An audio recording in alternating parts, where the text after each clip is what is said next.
as the investigation into the Azerbaijan Airlines Flight 8243 crash continues. New findings emerging from Russian sources suggest that the aircraft was shot down by a Pantsir S-1 air defense system, which had been brought to Russia from Syria.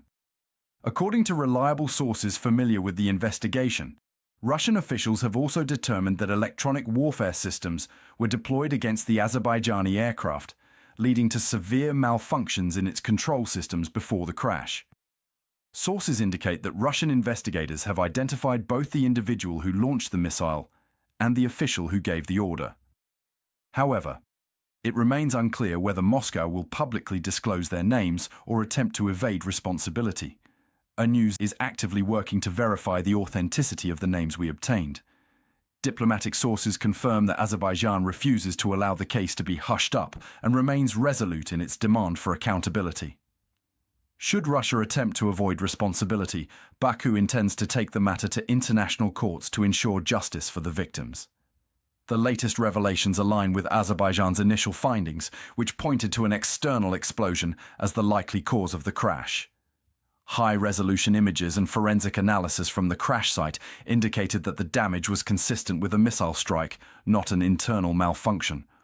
In a previous statement, Azerbaijan's Minister of Digital Development and Transport, Rashad Nabiev, noted that preliminary investigation results had already ruled out any technical failure or pilot error, reinforcing the missile strike theory.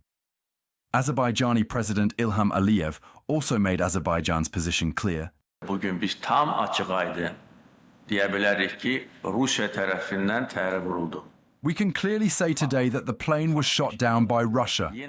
This is a fact, and no one can deny this fact. Again, we are not saying that this was done intentionally, but it was done. We have clearly expressed our demands to the Russian side. These demands were officially communicated to them on the 27th of December.